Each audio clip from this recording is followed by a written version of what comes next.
السلام علیکم دوستو، میں ہوں ردا اور آپ دیکھ رہے ہیں ٹرینڈ ٹی وی۔ میں آپ کے سامنے حاضر ہوں ایک نئی اور انٹرسٹنگ سٹوری کے ساتھ، لیکن کہانی کو شروع کرنے سے پہلے میرے چینل کو سبسکرائب کر لیں اور ساتھ میں موجود بیل آئیکن کو پریس کر لیں تاکہ ایسی مزید ویڈیوز کا نوٹیفیکیشن آپ کو سب سے پہلے ملتا رہے۔ تو دوستو، آج کی کہانی ایک پراسرار فقیر کی کہانی ہے۔ حوادث سے بچ کر نکلنا جو چاہوں، حوادث سے بچ کر نکلنا جو چاہوں تو اپنی طرف امتحان کھینچتے ہیں۔ یہ دنیا اسرار سے بھری ہوئی ہے، کب کہاں راہ چلتے کیا پر اسرار حالات رونما ہو جائے کچھ کہہ نہیں سکتے۔ ہاں، یہ اپنی تقدیر پر منحصر ہے کہ حالات ہمارے حق میں ہوں یا ہمارے خلاف ہو جائیں، یہ اپنا اپنا نصیب ہے۔ ایسا ہی ایک واقعہ مجھے ایک شخص نے سنایا تھا۔ اس واقعے کے بعد ان کی ایسی کایا پلٹی کہ وہ خوشیوں کے ہنڈولے میں جھولنے لگے، مگر جب خوشیوں کا طوفان تھما تو سب کچھ الٹ ہو گیا۔ ان کا نام اسرار احمد تھا اور نام کی طرح ہی اسرار سے بھری ان کی زندگی تھی۔ یہ پاکستان بننے سے پہلے کی بات ہے۔ ان دونوں اسرار احمد کا خاندان انڈیا کے شہر احمد آباد کے کسی ایسے گاؤں میں رہتا تھا جہاں آبادی نہ ہونے کے برابر تھی۔ اسرار احمد ابھی کم سن ہی تھے کہ ان کے سر سے ماں باپ جیسی شفیق ہستیوں کا سایہ اٹھ گیا۔ بہن بھائیوں میں وہ سب سے چھوٹے تھے۔ بڑے سب بہن بھائی مختلف شہروں میں اپنی خوشحال زندگی گزار رہے تھے۔ ایسے مشکلات حالات میں ان کے ساتھ رہنے والے بڑے بھائی بھابھی نے انہیں سنبھالا۔ آگے کی کہانی اسرار احمد کی زبانی سنیے۔ ان دنوں میں چھٹی کلاس میں پڑھتا تھا، کیونکہ بھائی تو گھر کے حالات کی وجہ سے تعلیم حاصل نہیں کر سکے تھے، مگر چاہتے تھے کہ میں پڑھ لکھ کر کامیاب انسان کی زندگی بسر کروں۔ لہٰذا انہوں نے میرا داخلہ گاؤں کے اسکول میں کروا دیا تھا۔ میرا روزانہ کا کام یہ تھا کہ اسکول سے آ کر بھائی کے لیے کھانا لے کر کھیتوں پر جاتا تھا۔ بھائی کسی کی زمین پر کھیتوں میں کام کرتے تھے۔ کھیتوں پر جانے کے لیے دو راستے استعمال ہوتے تھے۔ ایک طرف سے گھنا جنگل تھا جو کہ کافی طویل راستہ تھا اور جانوروں کے خوف کی وجہ سے ادھر لوگ کم ہی سفر کرتے تھے۔ دوسری طرف والے راستے پر ایک قبرستان تھا جو شارٹ کٹ پڑتا تھا۔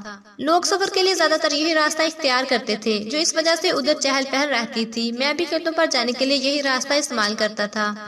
اس راستے پر سڑک کے کنارے ایک فقیر بیٹھا ہوتا تھا۔ اس کی حالت انتہائی گندی سی ہوتی تھی۔ اس کے قریب سے کوئی گزرنا پسند نہیں کرتا تھا۔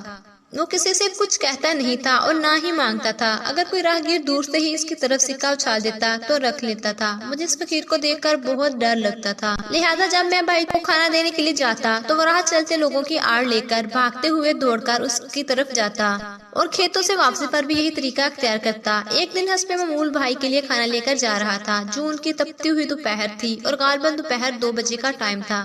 سڑک معمول سے ہٹ کر سنسان تھی، کوئی آدمی تھا نہ آدم زاد۔ آج چند ایک لوگ بھی نظر نہیں آ رہے تھے اور پرندے بھی گرمی کی شدت سے بلبلا کر اپنے گھونسلوں میں آرام کر رہے تھے۔ ہوا میں ہلکا سا بھی ارتعاش پیدا ہوتا تو درختوں کے پتوں کی سسراہٹ پر اپنے پیچھے کی زی روح کا احساس ہوتا۔ ایسا سہان رو منظر تھا کہ اپنے ہی قدموں کی آہٹ سے دل دہل جاتا تھا۔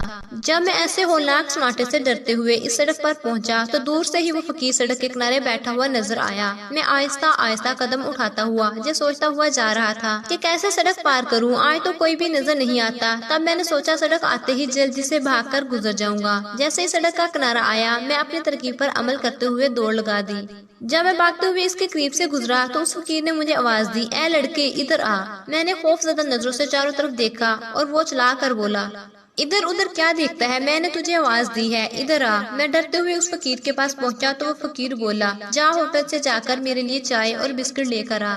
ہوٹل سڑک کے بالکل آخری کونے پر تھا، وہاں جانے کے لیے 10 منٹ لگتے تھے۔ میں اس فقیر سے پیسے لے کر ہوٹل سے چائے بسکٹ خرید کر لایا اور فقیر کو دیکھ کر جلدی آگے بڑھنے لگا۔ وہ فقیر بولا، کہاں جا رہا ہے، میرے ساتھ بیٹھ کر چائے بسکٹ کھا۔ میرے منع کرنے پر بھی فقیر بولا، کھا لے ورنہ بہت پچھتائے گا، مرتا کیا نہ کرتا۔ بیٹھ کر چائے پینے لگا۔ اس نے بسکٹ اٹھا کر مجھے دیے کہ لے کھا۔ مجھے اس کے ہاتھ سے لیتے ہوئے گن آ رہی تھی، مگر میں نے خاموشی سے لے کر کھا لیے۔ اب میرا خوف کافی حد تک کم ہو چکا تھا۔ کھانے کے دوران اس نے مجھ سے پوچھا، یہ ٹفن لے کر کہاں جا رہا ہے؟ میں نے کہا بھائی کو کھیتوں پر کھانا دینے جا رہا ہوں۔ جب ہم لوگ چائے بسکٹ کھا چکے تو مجھ سے بولا، اب تو چلا جا اور پیچھے مڑ کر مت دیکھنا۔ اجازت ملنے پر میں نے جلدی سے ہوٹل کے برتن اٹھائے اور ٹفن لے کر اپنی منزل کی طرف چلنے لگا۔ میں ڈر رہا تھا کہ بھائی پوچھیں گے تو کیا جواب دوں گا کہ اس سارے کام میں تقریباً 1 گھنٹہ صرف ہو گیا تھا اور بھائی سے ڈانٹ پڑنا یقینی تھا۔ جب میں کھیتوں پر پہنچا تو بھائی نے دیر سے آنے کی وجہ پوچھی۔ میں نے کہا اسکول کا دوست مل گیا تھا، اس سے باتیں کرنے لگا تھا۔ بھائی مطمئن ہو کر کھانا کھانے لگا۔